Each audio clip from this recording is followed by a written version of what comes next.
Xavier Gervais, donc vice-président de la FAMCO. J'ai modifié un petit peu le titre parce que j'ai préféré mettre évolution du métier de médecin coordonnateur et nouveau métier d'infirmière en pratique avancée parce que je considère que ce sont des métiers à part entière avec leur singularité et leur champ d'application individualisé. Donc ce n'est pas juste qu'une évolution de fonction, de mon point de vue.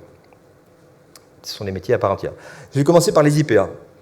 Alors j'avoue que les IPA, donc c'est un challenge que m'a envoyé Florence, comme à chaque fois, et que j'adore relever. Les IPA, donc on a tous entendu parler des IPA. Simplement, donc la question, c'est est-ce qu'il y a des IPA dans la salle? Première question. Est-ce qu'il y a des IPA dans la salle? Dans la salle là-bas. Ah, il y a une autre salle. Ils peuvent crier? Ils peuvent me voir. Donc s'il y a des IPA dans la salle d'à côté, criez fort. On n'entend pas grand monde. D'accord. Est-ce que quelqu'un dans la salle travaille avec un IPA? Oh, un bras. Levez bien haut. D'accord. Dans votre établissement, vous êtes médecin co, directeur? Médecin co. Il y a un IPA dans votre établissement? En stage. Ah, en stage, ouais, c'est ça. Alors.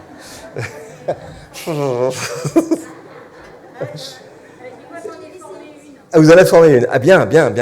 Très bien. Ah, un autre bras là-bas. Oui, là, oui.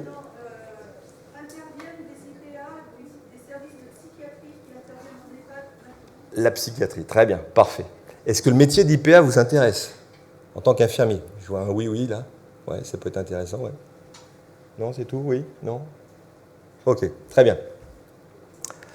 Donc, bon, je me doutais qu'il n'y aurait pas beaucoup de doigts qui se lèveraient. Donc, j'avais deux cas de figure, j'avais prévu le coup. Premier cas, il n'y a pas d'IPA, donc effectivement, c'est un peu le cas. Donc, chouette de pouvoir raconter n'importe quoi sur l'IPA, vous y comprendrez que dalle. Il y a des IPA dans la salle. Mince, je ne vais pas pouvoir dire n'importe quoi, il faut que je fasse gaffe. Mais j'espère que vous avez donc des cartes de visite parce qu'il y a des chances qu'effectivement, suite à mon intervention, vous soyez très sollicité.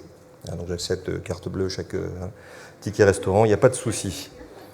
Donc blague à part, effectivement, donc c'est tout récent. Alors il y a des formations des IPA depuis fort longtemps, mais donc ça n'est officiel que depuis très peu de temps. Alors, on y va.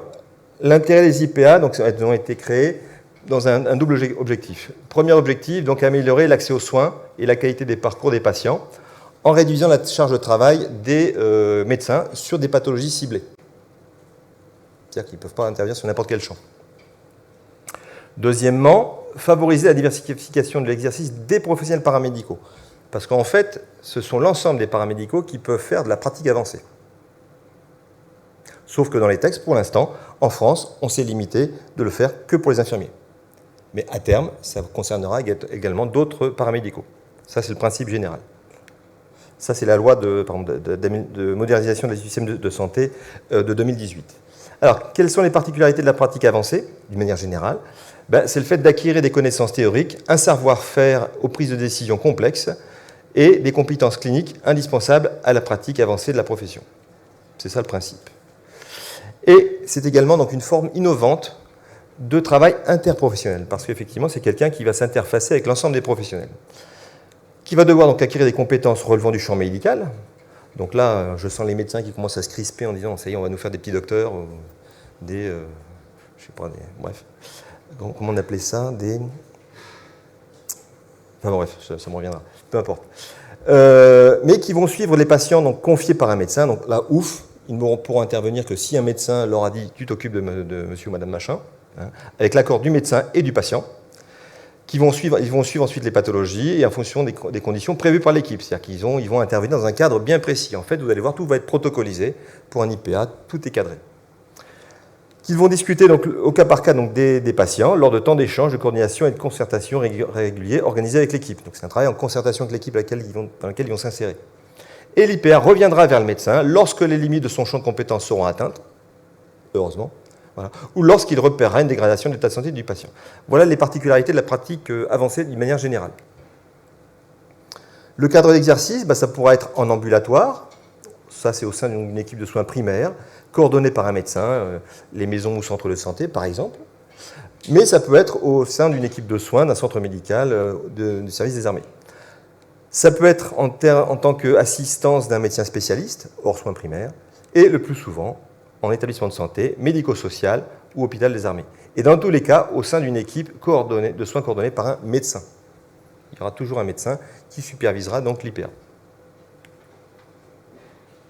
Quels sont les domaines d'intervention? Il y a 3 domaines d'intervention qui sont définis dans un premier temps. On est sur la première phase de la mise en œuvre de la pratique avancée de manière générale. Les pathologies chroniques stabilisées et les polypathologies courantes en soins primaires. Et on verra quelles sont ces pathologies chroniques stabilisées. L'oncologie et l'hémato-oncologie. La maladie rénale chronique, la dialyse et la transplantation rénale. Je suis désolé, le pointeur ne fonctionne pas top. Voilà. Et enfin, les IPA de psychiatrie de santé mentale, qui, alors c'est vraiment un circuit qui est spécifique à la psychiatrie, puisque donc cet IPA-là ne sera accessible qu'aux IDE de psychiatrie de santé mentale. Et ils ne pourront pas, eux, aller sur les autres champs. C'est vraiment le couloir psychiatrie santé mentale. Donc voilà les domaines d'intervention de l'IPA.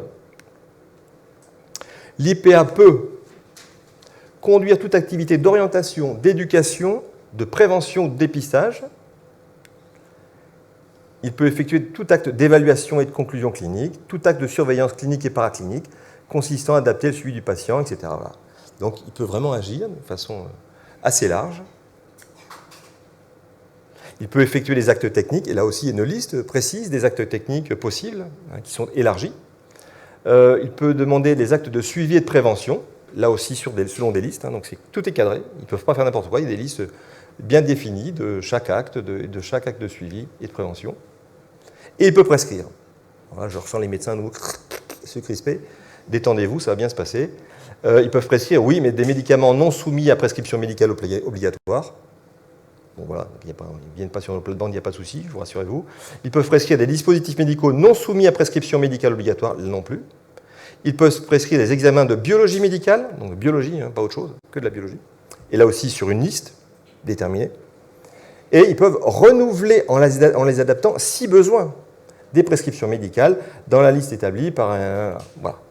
Ils peuvent renouveler, voire adapter des traitements.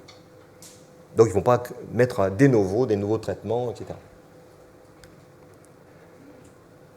Alors, quelle est la formation des IPA? Donc ça, c'est l'arrêté du 18 juillet 2018 qui a été modifié en août 2019. Alors, c'est un Master 2 à l'issue, qui précise le domaine d'intervention de l'IPA. C'est-à-dire que s'il est sur un champ donné, un domaine précis, il ne pourra pas être sur d'autres champs. Voilà. S'il est sur polypathologie, il ne pourra pas être sur maladie chronique, il ne pourra pas être sur hémato-onco. Pour s'y inscrire, il faut au minimum 3 ans d'expérience d'infirmière. Et ça consiste en 4 semestres de formation, plus 2 stages, plus un mémoire. Le document, j'ai jamais vu ça, un document officiel fait 24 pages, précisant toutes les thématiques, etc. C'est assez impressionnant. C'est hyper précis, tout est cadré, tout est calé. Il n'y a pas de place à la fantaisie. Première année, c'est un tronc commun à toutes les IPA, et il y a un stage de 2 mois au minimum au 2e semestre. En 2e année, alors là, la 2e année, c'est spécifique à chaque domaine d'intervention. Donc, il y aura une 2e année spécifique polypathologie, une 2e année spécifique hémato-onco, etc. Et une 2e année spécifique maladie rénale. Là, il y a un stage de 4 mois minimum, au 4e semaine, dans le domaine d'intervention. Il y a un mémoire avec un cahier des charges qui est en annexe, là aussi. Donc là, même le mémoire, il y a un cahier des charges, ils ne peuvent pas faire ce qu'ils veulent, tout est cadré, tout est canalisé. Et ce mémoire, par exemple, ça peut être un mémoire bibliographique fondé sur une analyse critique de la littérature, ou une analyse de pratique professionnelle, ou une analyse critique, etc., ou un mémoire de recherche. Donc vous voyez, c'est assez canalisé, assez cadré. Voilà. Alors, quid de l'IPAG, ou infirmière de pratique avancée en gérontologie? L'IPAG, c'est un joli mot, mais ça n'existe pas, dans les textes, en fait, en tout cas. Mais finalement, vous allez voir qu'on retrouve la majorité de nos résidents dans la fameuse liste des pathologies chroniques stabilisées, pour lesquelles on peut concourir. Accident vasculaire cérébral, artériopathie chronique, cardiopathie, maladie coronaire, diabète, 1, 2, insuffisance respiratoire chronique, maladie d'Alzheimer et autres démences, Parkinson, épilepsie. Je pense qu'avec ça, on aura plus de 80% de nos résidents, on est bien d'accord. Donc du coup, je me demande finalement si les IPA, ce n'est pas essentiellement des IPAG, finalement. Parce qu'effectivement, c'est essentiellement de population gériatrique. Donc même si l'IPAG en réalité n'existe pas, finalement leur formation sera suffisamment large. Et finalement l'IPAG, est-ce que ce ne serait pas finalement l'idée référente thématique qu'on espérait tous, dont moi je rêvais, qui allait s'occuper de tous les troubles nutritionnels, qui allait s'occuper, etc., qui tiendrait tous nos tableaux de bord. Ce que nous fait l'IDEC, parce que effectivement elle ne coordonne pas l'IDEC et du coup elle fait plein de choses. Du coup ça soulagerait finalement l'IDEC qui va plus coordonner, il serait moins une effectrice. De la même façon que ça soulagerait également le médecin co, qui serait moins un effecteur à faire des testings, des machins, les uns, et qui pourrait mieux coordonner, au bout du compte. Et au final, c'est une amélioration de la qualité des soins, de mon point de vue, pour garantir enfin la qualité et l'effectivité du projet médical individuel. On a tous souhaité de nos voeux.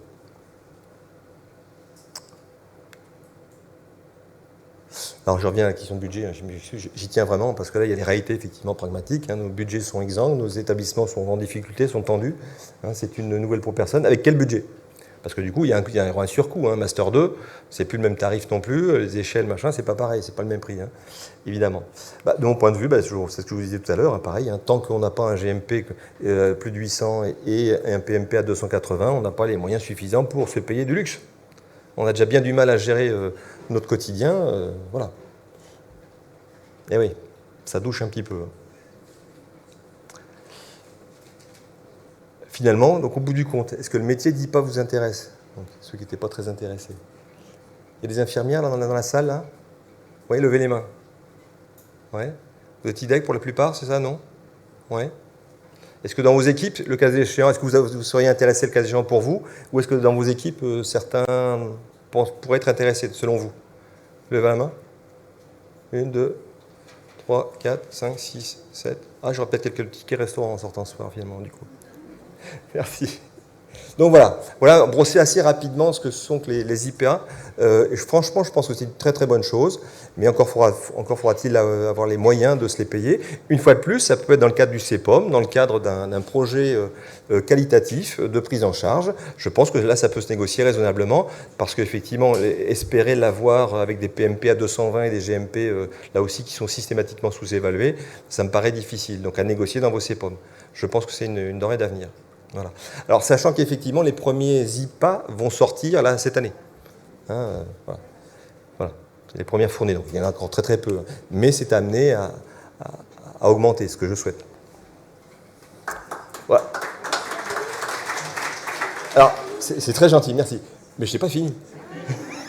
Ça, c'était juste... Oh, c'est gentil, merci. Non, donc je n'ai pas fini, parce que là, c'était juste pour les IPA. Maintenant, je vais quand même vous parler un petit peu des médecins co, forcément. Non, et légalement, je vais commencer par les infirmières quand même. Là, ce sont tous les textes sur lesquels vous pourrez vous appuyer, et avec donc toute la réglementation, c'est clair, tout est clair. Donc c'est assez dense, mais tout est bien expliqué. Il n'y a pas de fantaisie possible. C'est très très bien ficelé. Alors, évolution du métier de médecin co. Alors, je rappelle, comme je suis reparti au début, parce que je rappelle juste que effectivement tous les établissements doivent se doter d'un médecin coordonnateur. Je sais que les problèmes de recrutement de médecins, c'est un gros problème, et les médecins co, fortiori, puisqu'il y a une pénurie de médecins partout en France, ça s'accélère de partout, effectivement. Donc, même si c'est obligatoire, ce n'est pas forcément possible et facile pour tout le monde. Reste à inventer, effectivement, d'autres modalités de médecins co, comme le télémédecin co, qui a pu se développer durant le Covid. En tout cas, on en a fait, nous, la promotion, et on a pu, comme ça, donc accompagner les EHPAD un peu partout, France entière, parce qu'ils n'avaient pas de médecin co et ils étaient dans une mouise pas possible. Qu'il y a donc un temps minimal d'intervention du médecin co. Voilà. De toute façon, pour être tout à fait honnête, en dessous de 2 jours d'intervention par semaine, qu'est-ce que vous voulez coordonner? C'est pas possible. Vous êtes juste un électron libre et on ne peut rien coordonner. Donc, de notre point de vue, en dessous de 0,4, on ne peut pas faire grand-chose. Donc voilà, là aussi, je suis de la France entière. Les ratios sont rarement respectés pour plein de raisons. Voilà. Alors, on nous dit donc le médecin coordonnateur doit être titulaire donc, des différentes formations. Ça, c'est ce qui est dans les textes. Et là, j'ai un scoop. Parce que donc, le CNEJ m'a écrit il y a 2 jours. Et donc, enfin, le nouveau diplôme va arriver, va sortir. Ouais. Ça fait des années qu'on travaille dessus. Quand je dis des années, je pense qu'on a commencé à en discuter en 2009. On est patient, C'est-à-dire qu'il a fallu bouger quand même un peu les professeurs, ils sont un peu lents. Alors, le format, qui est en projet, on est vraiment dans la dernière ligne droite, c'est vraiment, je pense qu'on s'est tous mis d'accord, ce qui a été compliqué. Donc voilà, donc ça prendrait la tronche suivante. Il y aurait un module 1 qui serait un tronc commun, qui délivrerait, donc le pointeur, non, que dalle, voilà. Qui serait un tronc commun, qui délivrerait donc les connaissances générales sur les pathologies associées au vieillissement les plus fréquentes. En gros, ça reprendrait le module 1, les pathologies de la médecine de la capacité de gériatrie, toute la gériatrie de base. Ça, c'est le prérequis indispensable gériatrique pour tout le monde. C'est ce qu'on a souhaité. Le module 2, donc lui, serait spécifique, module 2 et module 3, qui serait spécifique de chaque branche. Parce qu'en fait, il y aurait un tronc commun parce on ferait donc un module à la fois pour les médecins coordonnateurs et on formerait également donc, aux médecins de dispositifs de coordination dédiés aux personnes âgées. Alors, je le lis parce que en fait, personne ne sait très bien qui c'est, ces gens-là. Donc, il semblerait qu'il y en ait, mais on ne sait pas trop bien qui. Peut-être des médecins de clic ou je ne sais pas quoi, mais enfin, comme on ne sait pas trop si ça va durer tout ça, voilà. En tout cas, pour ce qui est des médecins co, donc, on le verra, donc on a souhaité vraiment axer sur ce deuxième module sur tout ce qu'on ne nous apprenait pas à la fac, c'est-à-dire le management, le monde institutionnel, le médico-social, les éléments budgétaires, financiers, les problèmes de codage, les situations de crise, enfin, bref, tout ce qui on ne nous apprend pas en capacité de gériatrie. Voilà, voilà le format. Alors le module 1, donc les thèmes médicaux, donc là aussi il y a toute une liste. Donc là je ne vous l'ai pas mise parce que voilà, on a donc listé quand même les grands cadres gériatriques qui sont vraiment incontournables. Ça recoupe à peu près tout ce qui se faisait en capacité.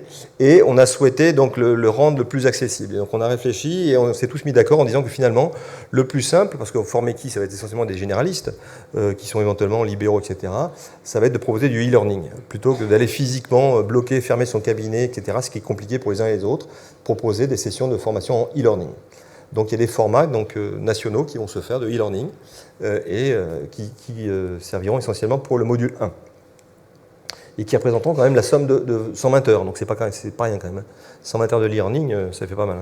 Donc prévoyez un bon écran, un bon siège et ça devrait le faire. Mais au moins on est chez soi. Il y aurait en plus donc 3 semaines de séminaires locaux d'une journée en présentiel. Donc 6 demi-journées réparties à la convenance des coordonnateurs locaux. Avec donc des thématiques qu'on a souhaité donc balayer. C'est vraiment du survol, mais ce sera mieux que rien. Et en tout cas, c'est mieux que ce qui se faisait actuellement, où en gros c'était n'importe quoi. Voilà. Donc une demi-journée pour fin de vie et éthique, une demi-journée pour situation d'urgence, une demi-journée maladie chronique, voilà, une demi-journée psychiatrie, troubles du comportement, de la démence, et 2 demi-journées sur prévention, ostéoporose, dénutrition, hétérogénie, infection, chute et compagnie. Voilà. Voilà, et une participation optionnelle, soit à des congrès locaux ou régionaux de gériatrie ou aux journées annuelles de le SFGG. Donc là, c'est la SFGG qui se fait de l'autopromo un peu, mais bon, c'est pas grave, c'est un bon congrès. Et un module 2, donc avec des thèmes non médicaux, c'est la vie d'EHPAD, donc là, c'est toute la partie managériale. Là aussi, avec une formation théorique en e-learning au niveau national de 60 heures. Donc vous voyez, les formations, théoriques, elles se font en e-learning. Il n'y a plus de présentiel, ce qui était vraiment un frein pour beaucoup de confrères. Donc c'est que du e-learning. Et les seuls présentiels, ce seront donc des stages, voilà, mais quand même très limités. Stage pratique en EHPAD de 5 jours, en compagnonnage avec un médecin coordonnateur, donc maître de stage, donc c'est pour ça que ça a été rajouté, on le verra dans nos missions, exerçant dans un EHPAD et ayant reçu un agrément, c'est-à-dire que l'université locale donc désignera des maîtres de stage d'EHPAD. Voilà. Et l'idée, c'est que autant que possible, le stagiaire, pendant ces 5 jours, puisse découvrir le fonctionnement d'un PASA, d'une UHR, c'est-à-dire les UHR, il n'y en a pas 36 000, donc ce ne sera pas donné pour tout le monde, d'un accueil de jour, d'assister à une CCG, donc là, bon courage, et à sa préparation. Ça, par contre, il n'y a pas de souci, préparer, ce n'est pas un problème. Voire comprendre une période de girage et de réalisation pathos, donc là aussi, ça peut s'organiser, et assister à une ou plusieurs commissions d'admission, donc ça, c'est faisable. Voilà, qui maîtrise, qui voit un petit peu les principaux points clés de vie d'un médecin co. Et puis 3 jours ou 6 demi-journées, là aussi, de séminaires locaux en présentiel. Voilà un peu le format.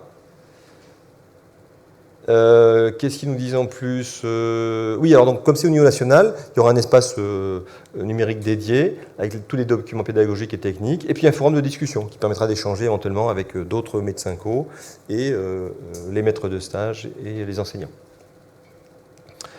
La formation doit être réalisée dans les 2 ans, plus ou moins 1 an. En moins, je ne vois pas trop, vraiment. Pas plus de... Voilà. Donc le mot de passe sur le site est valable 2 ans plus 1 an, bref. L'examen de validation, donc il y aura un examen écrit qui consistera en des QCM, donc on a fait simple, on arrête les questions ouvertes mais courtes, ce sera des QCM, et qui sera donc un examen qui sera national, donc le QCM sera le même partout, au niveau national. Mais vous irez physiquement le faire dans votre université. Voilà.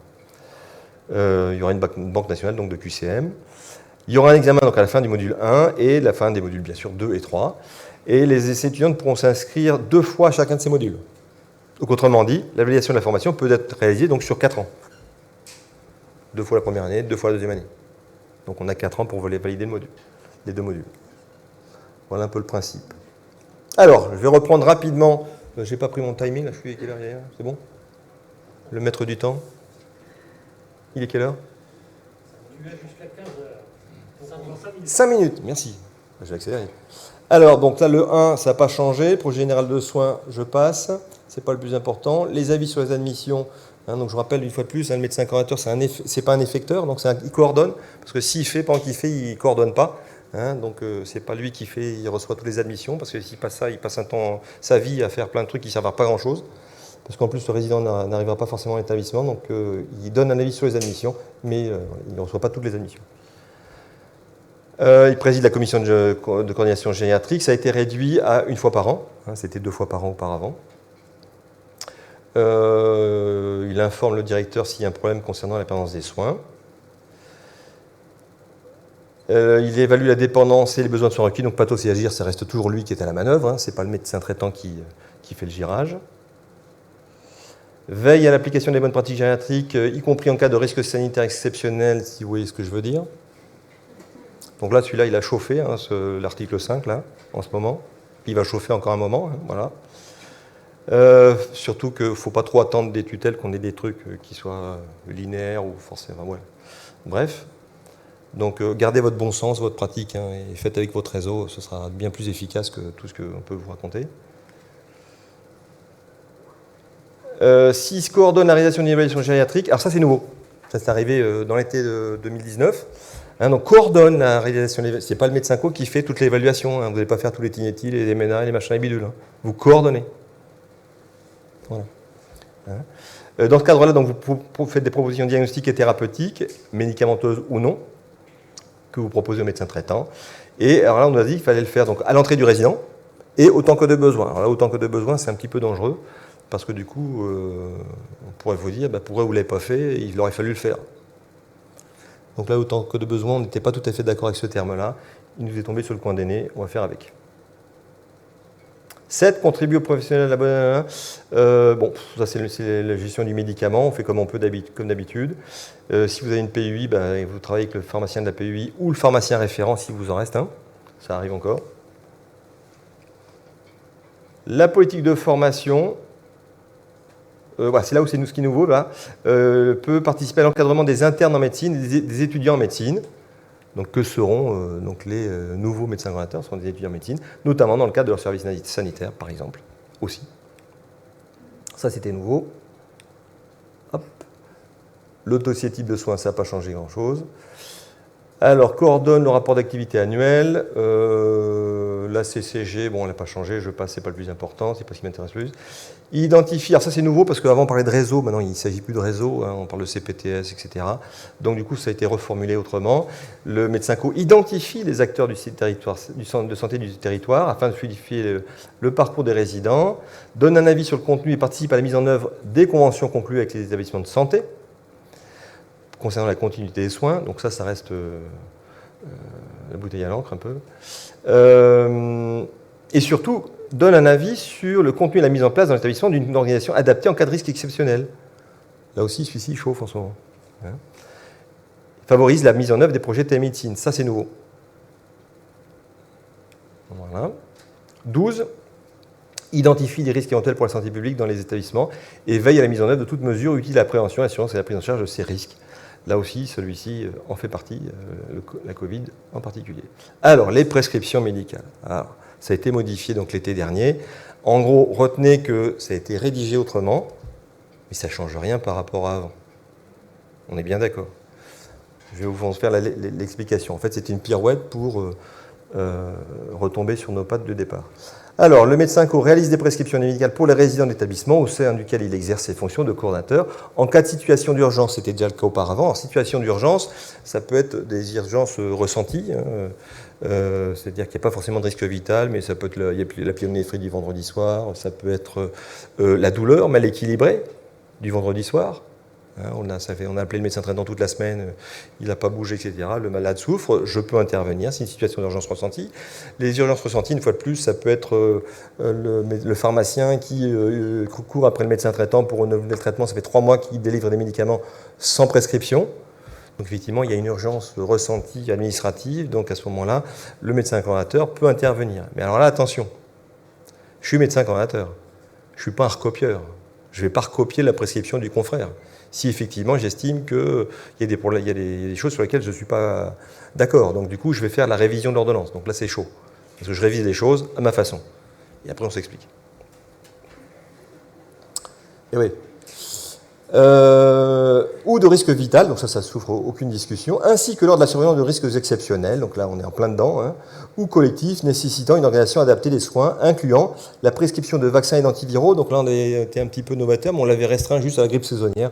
On n'avait pas vu venir un Covid-19.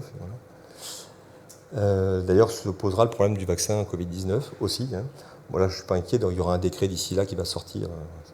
Ça me paraît une évidence. Ensuite, le médecin peut intervenir pour tout acte incluant. Alors, c'est là où effectivement, on pourrait nous prendre pour le supplétif et le remplaçant du médecin traitant. Donc, peut intervenir. Alors, ce qui est important dans les textes de loi, c'est peu. Vous n'êtes pas obligé. C'est un peu. Et vous n'intervenez que si vous êtes physiquement sur place. Ça ne veut pas dire que vous êtes d'astreinte ou de garde 24-24, 360 jours sur 365. C'est pas ça que ça veut dire. C'est-à-dire le jour où vous êtes là, etc., et qu'on vous sollicite pour le truc, vous pouvez intervenir. Il n'y a aucune obligation à ça. Parce que le médecin traitant reste le manager. Et donc, je ne suis pas le remplaçant du médecin traitant non plus. Donc, peut intervenir pour tout acte incluant la prescription de médicaments lorsque le médecin traitant ou désigné par le patient ou son remplaçant n'est pas en mesure d'assurer une consultation par intervention dans l'établissement, un conseil téléphonique ou une téléprescription. Et on informera bien sûr les médecins traitants. Voilà, et dernière truc, la 14e mission qui est toujours oubliée par tout le monde. Je vous rappelle, ça concerne la liberté d'aller et venir et l'annexe au contrat de séjour que personne ne fait. Si ? Ah bien, autant pour moi. Et est-ce qu'on entend un murmure dans la salle à côté ? C'est timide. Non, c'est très bien. Est-ce que tout le monde fait des annexes au contrat de séjour dès lors qu'il y a une mesure de limitation de la liberté et venir individuelle ou collective ? Est-ce qu'elle a été faite également ? Levez le bras. C'est pas mal. C'est pas mal. Avant, il y avait 2 bras qui se levaient. Donc c'est bien. Donc c'est juste pour être en conformité dès l'instant où il y a une limitation, ne serait-ce que des barrières, je vous rappelle. Voilà. C'est bon, je suis dans le temps ? Bien, c'est parfait. Bravo et merci. Merci.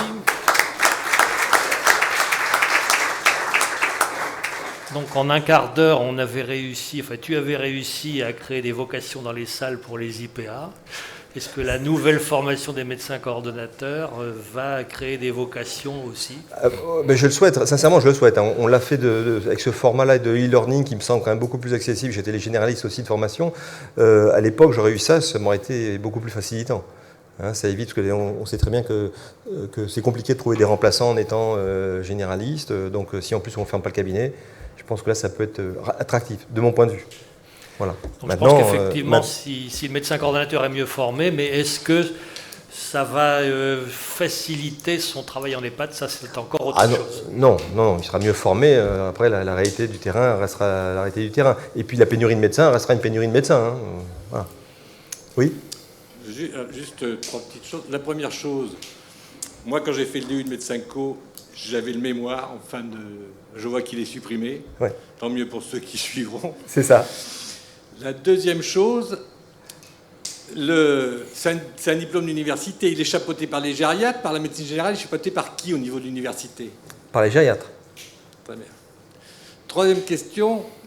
J'étais persuadé, de par mon expérience, en particulier en ville, je ne sais pas si c'est pareil dans les EHPAD de campagne, qu'on va beaucoup plus sur une évolution d'un médecin co-prescripteur, Avec la difficulté qu'on a à trouver les médecins de ville, parce que même les médecins de ville, alors ils ont mis la visite en MU, là c'est Noël, mais ça ne durera pas toute la vie, la visite en MU, elle va disparaître.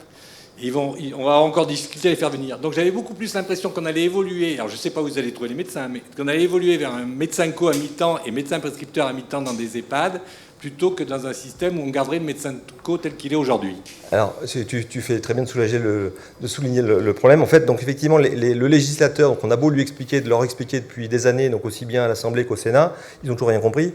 Eux, un médecin, ça va prescrire. Donc un médecin qui ne prescrit pas, c'est pas normal. Voilà. Donc eux, c'est binaire, ils voient un médecin, il doit pouvoir prescrire. Donc ils veulent transformer le médecin coordonnateur en médecin traitant. Voilà, ce qui est une énorme connerie, parce que là, on réinventerait le médecin de la cure médicale qu'on a connu auparavant, dont on sait les limites, etc., l'absence totale d'intérêt. Non, la coordination médicale, c'est de la coordination médicale. Donc, à la FAMCO, on a toujours fait la promotion de cette coordination médicale qui se suffit à elle-même. Que le médecin coordonnateur, pendant son intervention, ait un champ de prescription, celui qui nous est proposé me convient parfaitement et ça suffit largement. En revanche, le vrai problème, c'est effectivement l'accès aux soins des résidents. Et là, donc, on explique la chose suivante. Le format est toujours le même. C'est qu'il y a le médecin coordonnateur. À côté de ça, on souhaite qu'effectivement, il y ait un temps de médecin traitant. Alors, soit, effectivement, c'est les libéraux qui l'assument, soit, il y a des endroits où il y a des déserts médicaux, donc il est souhaitable que pour les établissements, ce soit un médecin traitant salarié. Donc, soit l'établissement, deux cas de figure, a un budget global, auquel cas il pourra rémunérer un temps de médecin traitant salarié, soit il n'a pas de budget global, auquel cas l'ARS doit débloquer une enveloppe. Ce que certaines ARS ont commencé à faire, par exemple l'ARS Île-de-France, intelligemment à débloquer donc des fonds pour ces établissements-là pour financer un temps de médecin traitant salarié. Concernant ce temps de médecin traitant salarié, deux cas de figure. Soit on arrive encore à en trouver deux, c'est-à-dire qu'il y aura un médecin coordonnateur physiquement d'un côté et un autre médecin traitant salarié de l'autre. Nous préconisons la solution où il y a deux médecins physiquement différents, parce qu'on va enrichir nos regards, on croise nos regards. C'est toujours plus enrichissant de travailler à deux. Voilà. Maintenant, la pénurie est telle qu'effectivement, ça peut être la même personne, mais sur des contrats et des temps d'intervention différents. Il y aura toujours un temps et un contrat de médecin coordonnateur et un temps et un contrat de médecin traitant salarié. Éventuellement, ça pourrait être la même personne. Et là, on met fin à toutes les ambiguïtés. Je pense que ce n'est pas très compliqué à comprendre. Ça fait des années qu'on essaie de l'expliquer aux législateurs, ils n'ont toujours pas compris. Mais il y a des endroits où, là, j'ai dit, il y a à 35 km du Mans, il n'y a ni médecin traitant, il n'y a plus de labo de biologie qui viennent. C'est l'IDEC qui gère par téléphone avec, je te dis pas. Donc on est content d'avoir un médecin quand c'est comme ça, tu sais. Se pose tout de même le problème de la permanence des soins. Alors là, on fait comme on peut, on gère une pénurie, une fois de plus. Hein. Je rappelle que chaque année en ce moment, 9000 médecins généralistes prennent leur retraite et que seulement 3000 embrassent la profession en début de carrière. Je sillonne la France entière depuis des années, c'est exponentiel, ça s'accélère de façon exponentielle là depuis 3 ans. Et c'est juste effrayant, effectivement. Hein. Les jeunes ne s'installent pas. Pardon ? Les jeunes ne s'installent pas. Non. Les jeunes médecins ne s'installent pas. Non, en plus, c'est dissuasif. Quand on sait que quand on s'installe en campagne, on va à la mine, et effectivement, on risque de faire exploser son couple et tout ça, etc. Personne, c'est pas attractif du tout. Si on ne peut pas leur jeter la pierre non plus, enfin voilà. Hein.